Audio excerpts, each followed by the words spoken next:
It's the Morning Star Drive 117.8. You soaring up with sky, now's the time, don't delay. I'm sitting in my ride and it's time to fly. So let's realign, just listen and fill your mind. Hey guys, how is it going? And welcome to the Morning Star Drive on 117.8. It is Wednesday, March 5th. And so happy for you joining us. We are ready to start another day together with the Lord. So subscribe to us on YouTube. Do not follow us on SoundCloud and make sure to support us on Patreon. So today we have an exciting podcast for you. We have news media, brand new segment, and the evangelism word study, and of course commentaries, updates, and news on what is happening around the world in this history today. All right, everyone, how are you doing? And yes, it's a wonderful and awesome Wednesday. We're here at the midweek mark with just, a week and a half before 316 is here. We're 11 days off, guys. It's already the 5th. I am super excited about this. Don't forget, we have Q&A Thursday every single week, so get those questions ready. Send them to me whenever you can. And if you haven't yet, please leave a like and comment to build our community. So yes, I am really happy for everyone joining us every weekday on the Morning Star Drive. So let's get up and support each other each and every day. This week's Sunday message title is Do the Work You Should Do After Learning It First. And yes, this week's message is a ton about learning, and it's something that we all should be doing more and more. And there's a lot of things I want to talk about, but Sunseam is talking a lot about learning again. Learn it again and again and again, right? So Wednesday messages tonight, and please enjoy the message. I know it's kind of crazy, all the stuff that's happening. We got to get ready to go to Korea, 316 coming around the corner. Lots of things to do. Please enjoy the message as this year is the year of word and evangelism. Let's hope that both of these things really happen. Hope you guys will all have an amazing and awesome service tonight. And, listen with a pure, empty, and clean heart so that the Lord, that God, the Holy Trinity, Jesus and the Lord can speak deep into your heart with the messages coming right before 316. So it is March 5th, 11 days away. Crazy.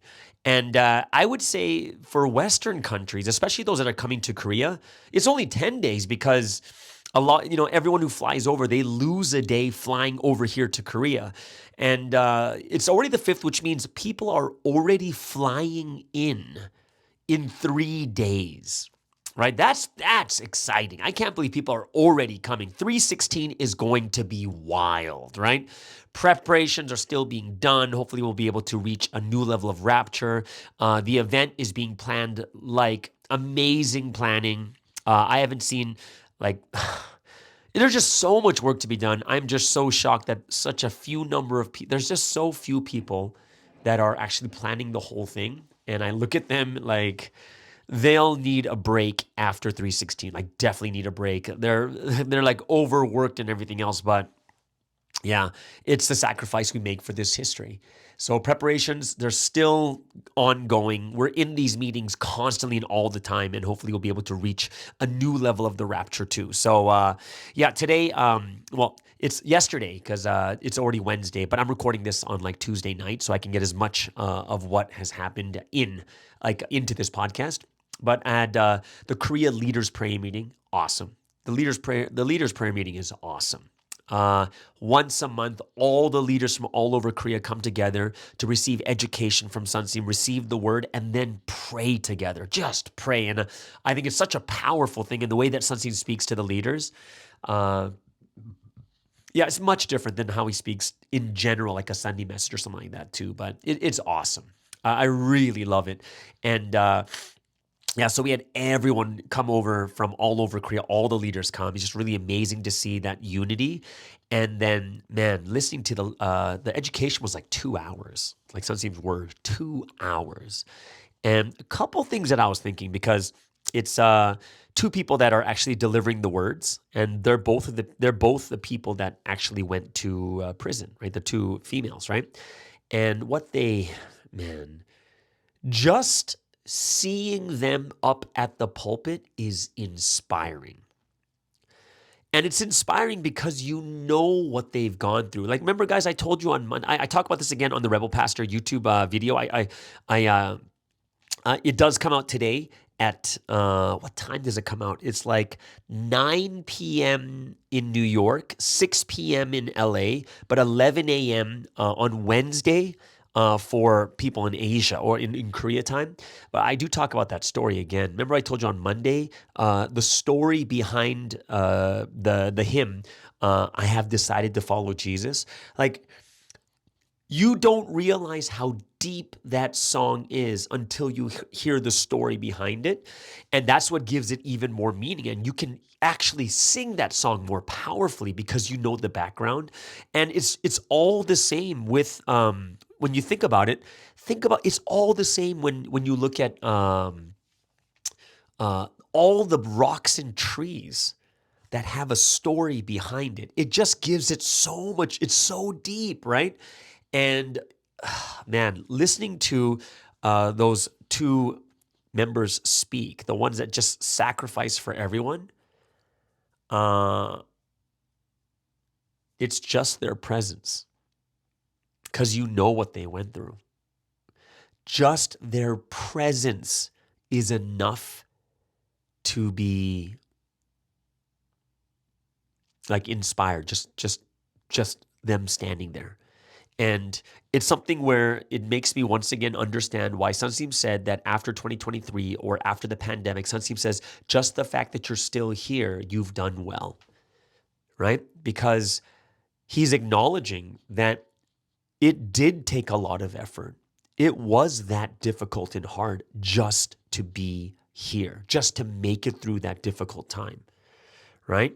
And now that we know the story and like say of the two members that went to prison, it's I just the fact that they're standing there in front of everyone preaching, that is inspiring. That is incredible. And that's something that I can't be thankful enough because they have done something that most of us probably couldn't do. We could. I'm dead serious. Like when I really think about it, how many of us could go through what they went through and still be able to be up there and preach and continue to run like they did? Do you know what I mean? It takes a special type of person to be able to do that type of thing. And just to see them up there, for me, that in itself is enough, right? And yeah, it is. Yeah. And one of the biggest thing that Sunseam talked about to the leaders, and it's kind of a common theme, like you'll hear a little bit in the Sunday messages and stuff, but it's about testifying and how disappointed God is that we have seen so much of Sunseam. We have seen what he's gone through. Many of us have seen different types of miracles. Many of us have just seen so many things. And it's like you can hear the disappointment. Like Sunseam's like, you've seen so much, but why can't you testify? And you're leaders. And it's not just about blabbing everything. Oh, Sunseam did this, Sunseam did this. No. And in the message, Sunseam's like, no. You have to testify beautifully, wisely. It's completely different, guys. Beautifully and wise, like that's a completely different thing.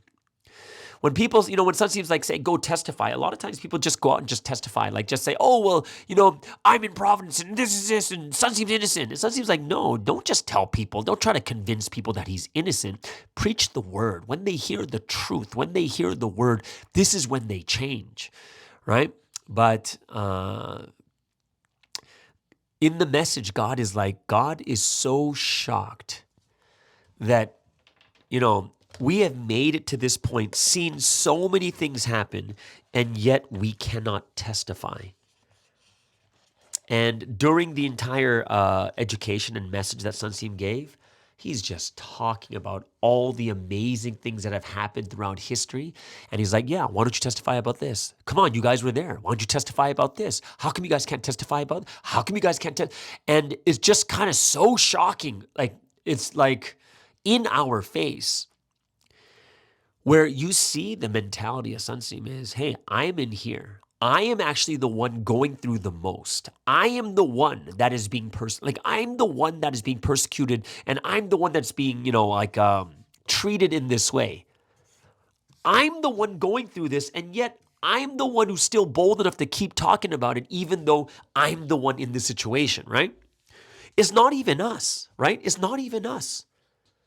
We're not the ones in prison. We're not the ones accused, but we cannot be like, sometimes like, hey, why don't you, you got to be able to tell people why you have hope in this history. You got to be able to tell people to testify properly, testify well.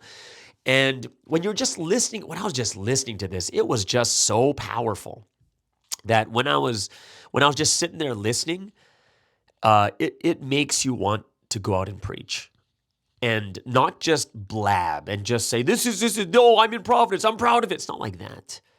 It's more of, you can articulate and beautifully explain why you have hope in this history. Why do you believe in this? Even though there's so much against us, that if we tell them in such an amazing way, they'd all be like, oh, yeah, that makes sense. Oh, yeah. Oh, wow, I didn't know that. Oh, I didn't know this.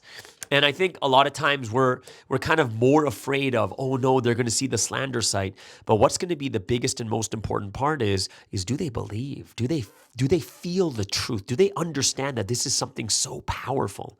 And that is something I do think we have to understand, that it's not about telling people that Sun seems innocent. Right? Like there's a time and place for those types of things. But in the end, what's it really about?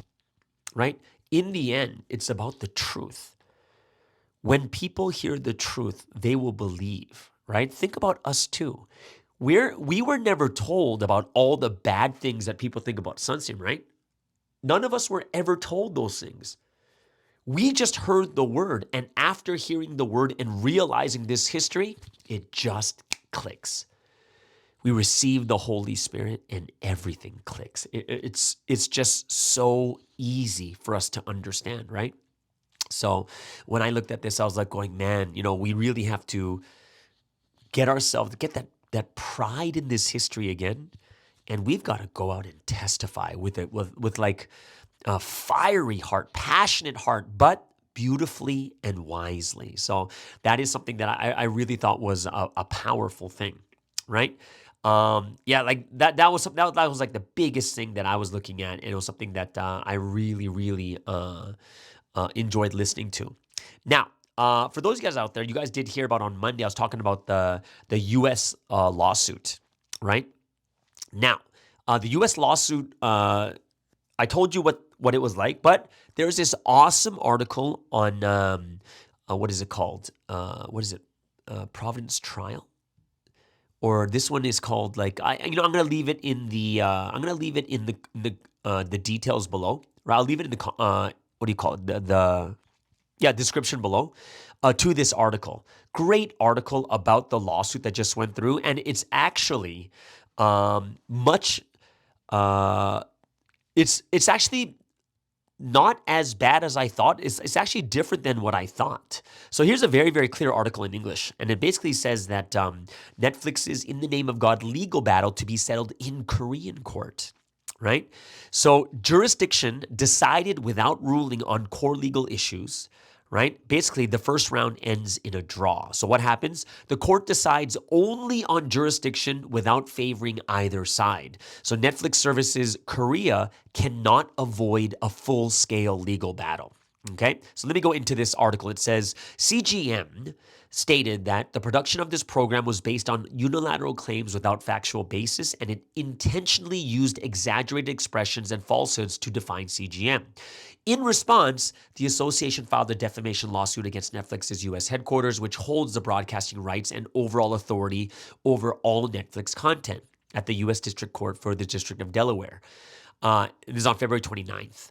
After a year of legal proceedings, the Delaware District Court ruled to dismiss the lawsuit based on the principle of forum non-convenience. What does that mean? This was a conditional dismissal, meaning the case may only be dismissed if Netflix acknowledges Korean jurisdiction and agrees to proceed with the trial in Korea. So the stipulation is this suit will be dropped in America only if Netflix acknowledges Korean jurisdiction and agrees to proceed with the trial in Korea. So it's based on it going to court in Korea. So if the plaintiff, which is us, files a lawsuit against Netflix in Korea, but Netflix refuses to accept jurisdiction or service of process, or if the Korean court does not recognize jurisdiction over the case, then the lawsuit will return to the U.S. for further proceedings. Interesting, right? So according to the ruling, the dismissal was solely based on matters of jurisdiction and convenience, not on the merits of the case. The ruling explicitly states that no conclusions were drawn on the key legal issues, meaning neither side received a favorable ruling. The court applied the forum nonconvenience principle, which allows a lawsuit to be dismissed if a more appropriate and convenient court exists elsewhere, determining that Korea is the proper venue for this case. So what it means is Netflix is facing an unavoidable legal battle in Korea. So since the ruling only determined the proper jurisdiction and not the substantive legal claims, right? So this is not about is the legal claims valid or not. It's more about where should it be done? Where's the best place to be done, right? Netflix headquarters in Delaware must now face the legal battle in Korea if CJM proceeds with a lawsuit there. This effectively prevents Netflix from avoiding litigation in Korea, where the main legal dispute is expected to unfold. The U.S. court conducted a three-step analysis under the forum nonconvenience doctrine, and basically, it's saying that it's better served in Korea because that's where all the damage and the pain was suffered. But if they don't accept it, it's coming back to America, right? So additionally, the court considered the volume of evidence based in Korea, the accessibility of relevant evidence, and the fact that the majority of third-party witnesses are Korean. Given these factors and Korea's interest in resolving defamation claims involving its citizens, the court applied the forum nonconvenience principle to dismiss the case. However, since the ruling did not address the core legal issues, the dismissal did not disadvantage either party. So what's the potential impact, right, to the producer? So the producer of the Netflix program is reportedly under investigation by the Western District Prosecutor's Office in Korea. If legal proceedings move forward in Korea, attention is now focused on how this investigation might impact the case. So on February 28th, the U.S. District Court for the District of Delaware dismissed the defamation lawsuit filed by CGM against Netflix U.S. headquarters, citing jurisdictional reasons rather than ruling on the core legal issues, which means that the things that they went through is not the issue. It's not that they didn't suffer. It's more of where is it better suited. So, guys, no matter what, this is going to court in Korea or the U.S. So there's going to be a couple things that we have to keep in mind is if Netflix doesn't want to go through this lawsuit, they might just settle, which I think is very, very advantageous because when they settle, I think that would also mean, and I think we're going to be the one pushing this, is we are not going to allow season 2 to come out. And I think that's going to be huge for us. And if people know that that Netflix settles, it's already going to be in their minds. They're going to wonder to themselves, ooh, so do they have too much of evidence against them? Is this program really that wrong, right? So when I look at this, I see God, even though he kind of closed the door, he is opening a door somewhere else, and it's quite amazing. And I think that just the fact that Netflix is not avoiding this court case, right? They considered this ruling a draw, which is quite amazing. So I hope that everyone, guys, understand that it's going to be something amazing. Like I can already feel that it's opening the door for something else, something for the future. Yes, we're going to suffer in the present, but the most important thing is going to be what's going to happen at the end. Just like that song I was saying, the song I've Decided to Follow Jesus has that story of the martyrs that allowed their entire village to receive Jesus, right? Even though there was a present suffering, the glory was huge in the end. it was huge. And I think that's something that we need to understand and recognize also, right? So I was very, very, I was thinking about this a lot. And I see this as a very favorable ruling to us. I find it very favorable because Netflix cannot avoid a lawsuit. It's either going to be in Korea or it's going to be in America. It's going to be one of the two. And the big question is going to be, does Netflix really want to go through it?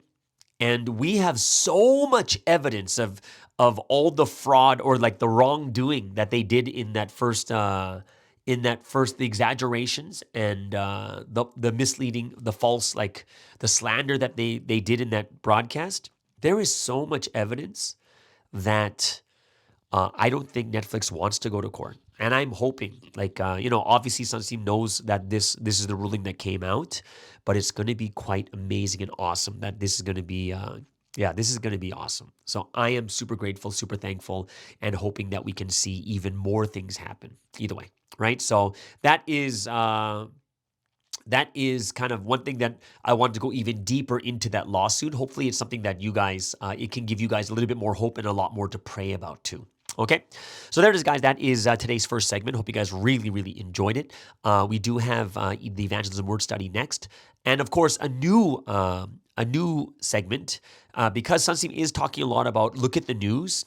And today, even during the leaders' prayer meeting, Sunsteam showed a video of all the things that have been happening because the man in mission is there, like the wars, natural disasters, the airplane crashes, the extreme weather and stuff like that too. We saw a whole video on it. So it's quite, I think it's important for us to go through these different types of things, like to look at the news too. So we will take a look at some of the news that is affecting or that is something to really, really take a look at also.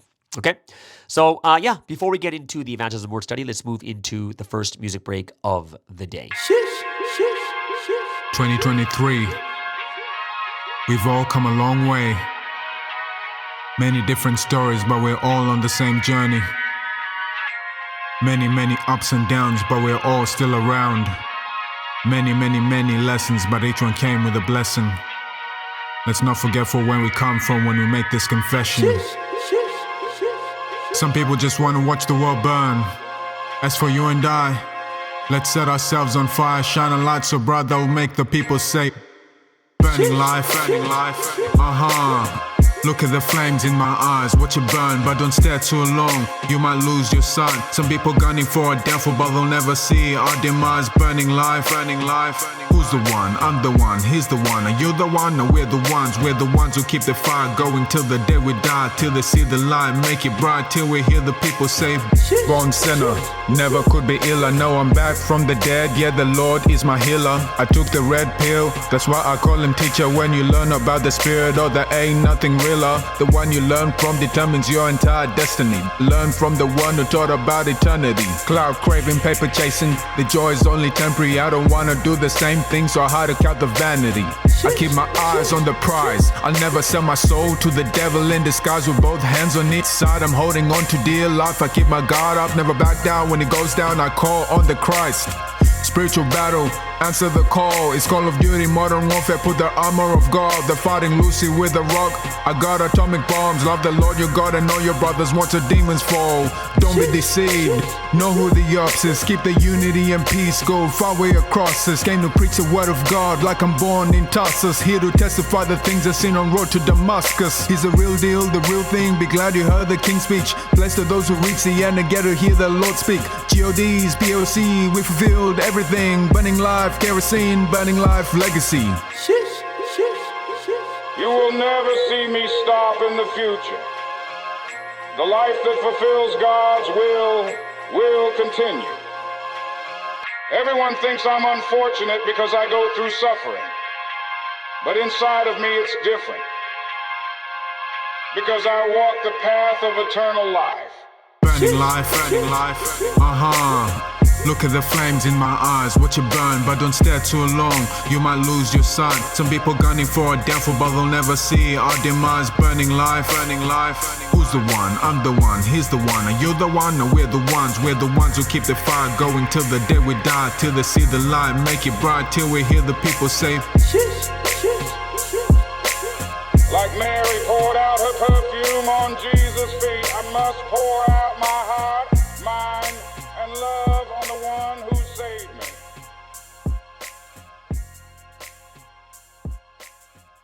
All right, so let's get into today's evangelism word study. And I did want to go into something where I thought it's important for all of us to understand well when it comes to testifying or teaching the word beautifully and wisely. And it's something where I do see it a lot, where people kind of, because we love the word and we want to put the words into action. Sometimes the word kind of generally tells us, go preach, go tell people about this history, this, and this. Like, why are you so scared? And then all of a sudden, people just, without any discretion, without any wisdom, they'll just kind of say everything to people. And in the end, they'll cause more problems, right? And what I found out was like one of the best parables that Sunseem gave on how to lecture or how to teach or testify. He says, if you want to do something beautifully, you don't show everything, right? It's almost like a bathing suit. What a bathing suit does is the bathing suit covers the most important parts, right? So it's wrong to just show everything, right? Those are the private and most important parts. So it's not something where you just show and say, oh, look, this is who he is, like that. That's what it means to be unwise. But the most beautiful way is to cover those parts. And people need to think or realize on their own, right? So we cover the most important parts, and this is more beautiful than showing everything. So what we need to do is, just like in this parable, you need to be able to show the person, right? And all like the different features of this person's body, but hiding the most important parts, but allowing the person to think and to see it on their own through their hearts, so they realize on their own too. So we're leading them to the most important part, but we do not show it. It is forbidden, right? So I would say, think of it this way.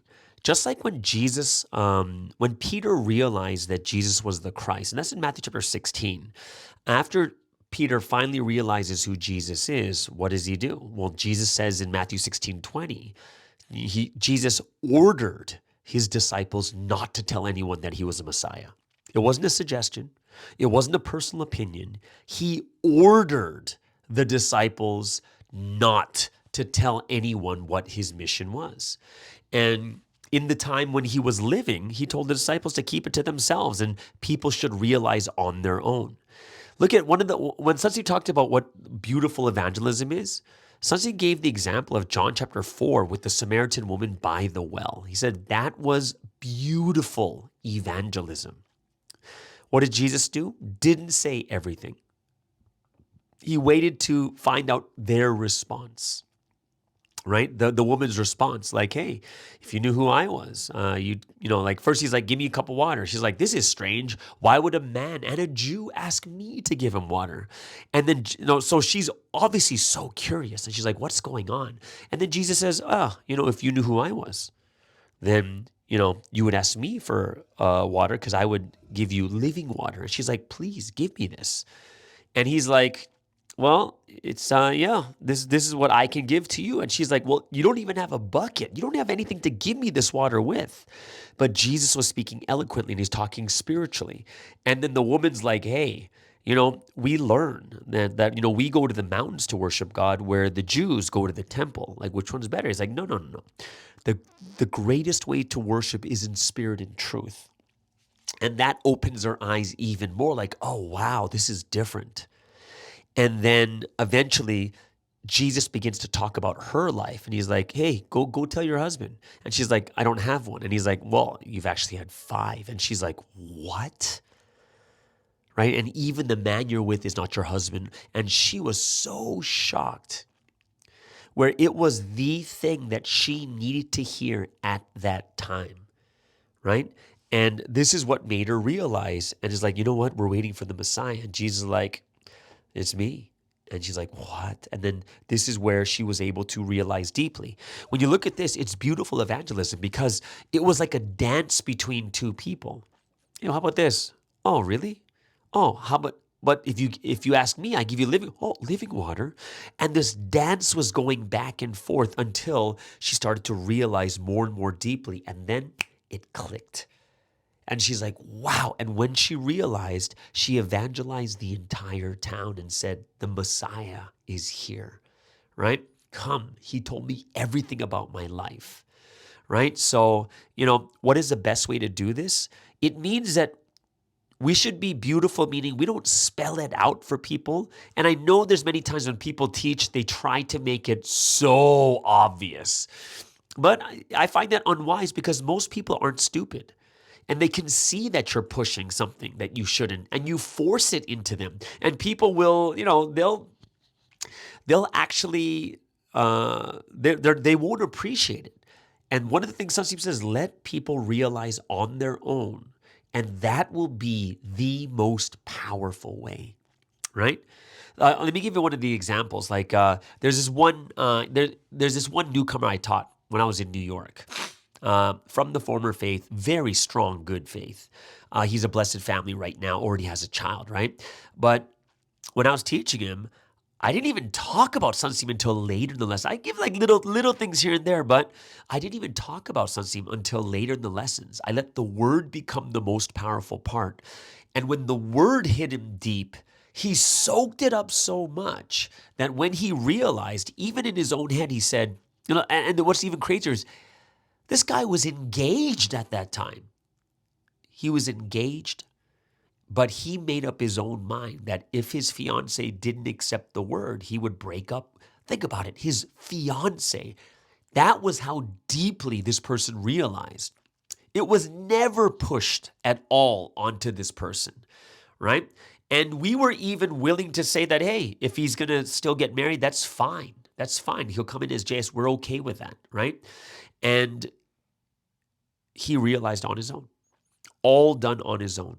And, because it was done by the Spirit, where he was inspired by God, it's something that he did on his own. No one said anything to him, right? And that's why I look at him now, he's so strong. He's so strong in faith. Like, I would look at him and say, oh, this guy could be a leader, like for sure. Like, I super respect him and stuff like that also. But it's like that's the level like that we need to be at, is to be able to allow people to realize that deeply on their own. Yes, there is a different path and style for each person, obviously. And it's because we're all different. But as the message says, generally, people receive the word the same way. Generally, people have the same psychology. So generally speaking, people will be taught in the same way. And there will be those rare few people that will need special attention or care. But the one thing we cannot do is let the rare become the general. Meaning, just because one person needs some special attention and a different way to teach, it doesn't mean that the entire public, the general public, needs that same way to be taught like that too, right? So it is something that I looked at. I was like, yeah, it is important. It is something that we have to realize when it comes to evangelism, and we have to be, I would say, the most important way that I would do it is, like, if this person was, let's say, our own family, how careful would you be, right? It's true. If it was your own family you were teaching, you would teach them differently for sure. And I think that it's because there's that much love. And in the same way too, we have to be those that love in that way, right? Where they can say that, oh yeah, like we would definitely even teach our family member this way. Like, that's how we should be teaching, and that's how careful we should be, how much we should be praying for them, how much we should be loving them, right? So yeah, that's kind of what I want to talk about today because I was just that leaders meeting was just so powerful the way Sunseem's talking about testifying and evangelism, stuff like that too. And I hope that we can become better and greater in evangelism also. All right. So yeah, that is the evangelism word study. Hope it's something that you guys gained a lot from. We do have the news segment coming next, which is news media, looking at all the different news happening around the world, especially the things that are major and lasting effects that we've seen, right?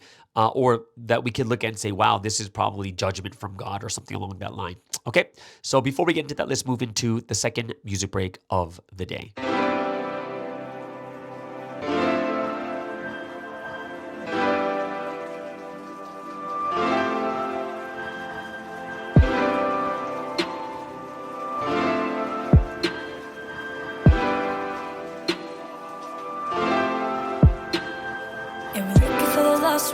I was a lost one. I found the right one. I found the right one. Yes, you right now. Yes, you right now that I need. Yeah, we're looking for the lost ones. I was a lost one. I found the right one. I found the right one. Yes, you right now. Yes, you right now that I need. We stay looking for someone to hold when the right one's standing at your door. Open up your heart and say, I believe in what you say, and I promise you will gain much more.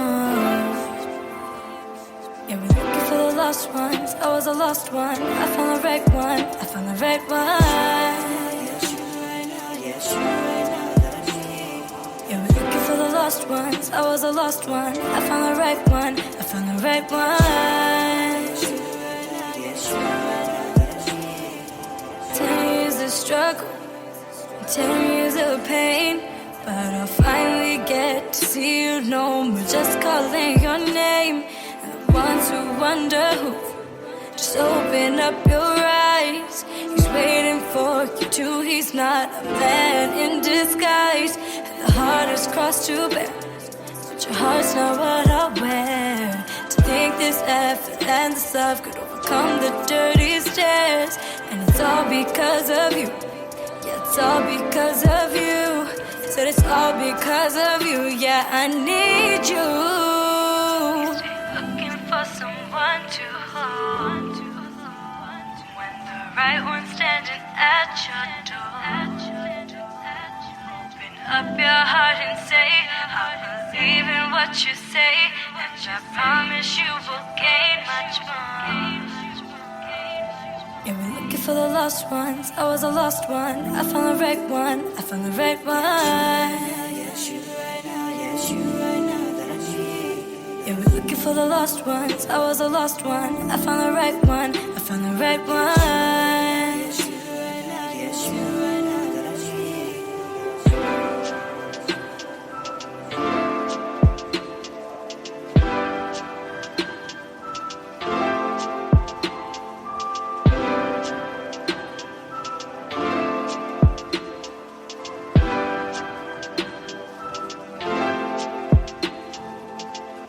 Okay, so let's get into our final segment for today. A new one. It's called News Media, and we're just going to take a look at what's happening around the world. We've got a bunch of things going on from Israel, Gaza, the Ukraine war, things happening in the U.S. and everywhere.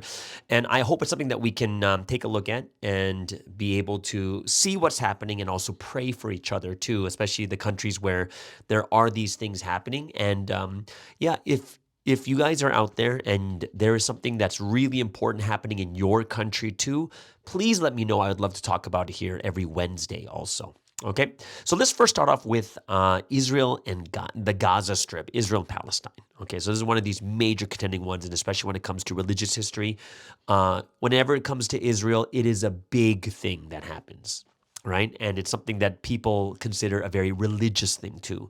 So one of the things that's happening right now is, of course, there is a truce going on, but it's kind of reaching an impasse. Okay, so one of the things that happened just recently, I believe the day before yesterday, is Israel blocks entry of all humanitarian aid into Gaza, right? So the entry of all humanitarian aid into Gaza And it was something that Hamas agreed to, a U.S. plan for a ceasefire extension. They have now been blocked, right? So the first phase, there was a truce or a ceasefire deal that was being made. The first phase was mediated by Egypt, Qatar, and the U.S., and that expired actually last Saturday. And Israeli Prime Minister Benjamin Netanyahu said Hamas was refusing to accept temporary extension proposed by Donald Trump's envoy, and the ceasefire deal halted 15 months of fighting between Hamas and the Israeli military, allowing the release of 33 Israeli hostages for about 1,900 Palestinian prisoners and detainees. Okay, so there's 33 and 1,900. Also, Israel has completed forensic tests confirming the identities of 4 dead Israeli hostages whose bodies were handed over by Hamas in exchange for the release of Palestinian prisoners. And on Wednesday night, Hamas passed 4 coffins to the Red Cross from Gaza. And Israel's prime minister confirmed on Thursday that they contained the remains of these 4 people, ranging from 50 to 86 years old. Right? And basically, they also said that all 4 men had been murdered, right? So the handover cleared the way for the delayed release of more than 600 Palestinian prisoners and detainees. And it was the last exchange of the 6-week-long first phase of the Gaza ceasefire. 6 weeks. So it's really, that in itself is encouraging, right? And it leaves questions of what's going to happen next. So another thing that's happening in the EU is they've come together as a coalition, the EU Coalition for Peace in the Ukraine, which is led by the UK Prime Minister Keir Starmer, right? And he kind of announced a 4-point plan to work with the Ukraine to end the war and defend the country from Russia. So it's the UK, France, and other countries will step up their efforts in a coalition of the willing, right? And seek to involve the U.S. in their support for Ukraine, right? I'm not sure with Donald Trump. He doesn't want to support them anymore in that way. He wants the war to just end, right? So the UK Prime Minister is like, we're at a crossroads in history. So there was a summit of 18 leaders, mostly from Europe, and including the Ukrainian President Vladimir Zelensky. And Ukraine said they felt strong support, and the summit showed European unity at an extremely high level not seen for a long time. And it comes 2 days after, I'm sure you guys saw this in the news, this fiery exchange between the Ukrainian leader, Zelensky, and the U.S. President Donald Trump in the White House, like on TV. So, it was quite interesting just to see that happen also. But Starmer said that with this EU coalition, the 4 points they have is, number 1, keep military aid flowing into the Ukraine, right? Keep increasing economic pressure on Russia. And any lasting peace must ensure Ukraine's sovereignty and security. In the event of a peace deal, to boost Ukraine's defensive capabilities to deter any future invasions, and to develop a coalition of the willing to defend a deal in Ukraine and to guarantee peace afterwards, right? So Ukraine was expected to sign a deal which would grant the U.S. access to Ukraine's rare mineral reserves during Zelensky's visit to Washington, but the Ukrainian delegation ultimately left early after a heated confrontation with Trump in the Oval Office. And then earlier on Sunday, the U.S. Treasury Secretary warned a deal on minerals between the U.S. and Ukraine could not be signed without a peace deal with Russia. But interestingly, Zelensky actually said he's ready to sign it, which is quite interesting that he's still wants to sign it even after what just happened. So Trump, the big thing for Trump right now is he just wants to end the war, right? And he also expressed trust in Russian President Putin and many of his, of course, Western allies were like, how can you trust this guy? But, I was listening to another newscaster saying that you're not going to make peace by trusting only one side. To strike a deal, you have to trust both sides, right? So the U.S. has also begun peace talks with Russia also. There's something interesting happening in Korea, though. You remember the Jeju air crash that killed almost 200 people? Do you remember that? So this happened in December. So it's 4 months ago? 3.5 months ago? And what's happening in Korea, which is quite interesting, is all these people who had families that died, they are receiving a ton of online abuse, conspiracies, and malicious jokes made about the victims. Tell me that's crazy. So the Jeju airplane, which was returning from Bangkok, Thailand, crash landed, at an airport, right? And exploded after slamming into a concrete barrier at the end of the runway, killing 179 people, right? And and one of the things that the people are talking about is experts are saying that there's something called financial resentment in Korea. Same thing happened before. Remember during in Seoul, they had the Halloween crowd crush in 2022. Remember that, right? Victims and bereaved families were similarly smeared. A man who lost his son in the incident had his photo doctored by hate groups showing him laughing after receiving compensation. And remember the Seoul ferry? We heard about that too. It's sunk in 2014. Like a maritime, 304 people were killed, mostly school children. They've also been targeted for hate speech. And what happens is the tragedy sees the government pay out an average of like $300,000 per victim. And that triggers comments that claim this figure was unreasonably high. So what this sociology professor, Koo Jung-woo, what he says is, people who are living day by day feel the compensation is overrated and say the bereaved are getting unfair treatment and that they're making a big deal when everyone's life is hard. In later comments to the BBC, this professor suggested that economic stress and a competitive job market, particularly in the wake of COVID, has left many people feeling socially isolated, exacerbating the issue of hate speech. So many South Koreans, this professor says, now view others not as their peers, but as adversaries, pointing to a widespread culture of comparison in South Korea. And he said, we tend to compare a lot. If you put someone else down, it's easier to feel superior about yourself. And that's why there's a bit of tendency in Korea to engage in hate speech or make derogatory remarks, aiming to diminish others to elevate oneself. So I find that quite interesting, just knowing the culture of what happens in Korea. Something else that I thought was quite, that needs to be talked about is Japan's got their biggest fire in decades, and it's just thousands have been evacuated already.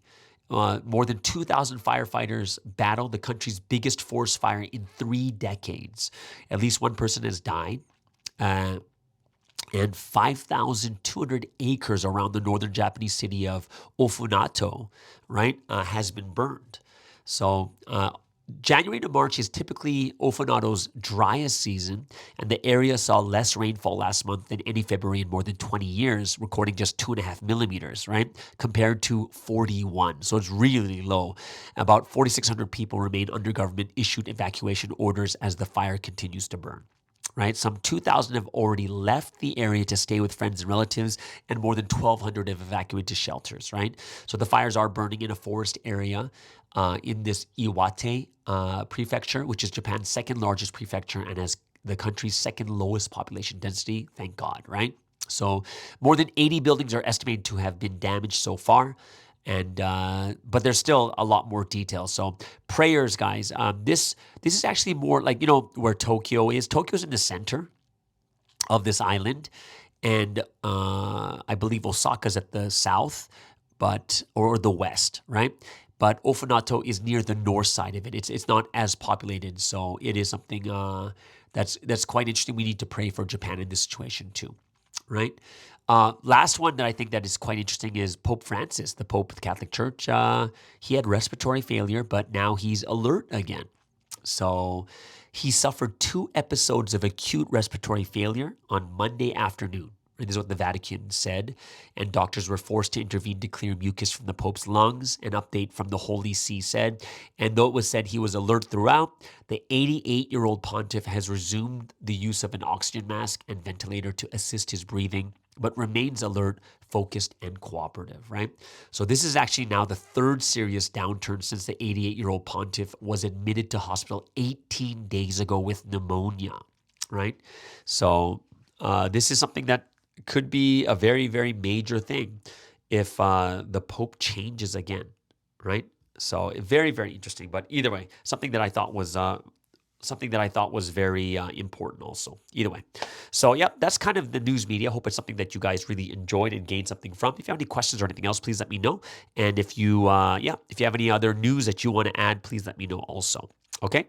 So if you have any questions or anything else, please comments, go put it below. And if you have anything else, please put them in the comments. You can DM me or whatever else. But everyone, hope you guys have an amazing and awesome Wednesday service tonight. And we'll see you guys again tomorrow on the Morning Star Drive on 117.8. It's the Morning Star Drive 117.8. You soaring up with sky, now's the time, don't delay. I'm sitting in my ride and it's time to fly. So let's realign, just listen and fill your mind. I'm burning with desire and the passion. Nobody can stop me when I'm like this. I got my head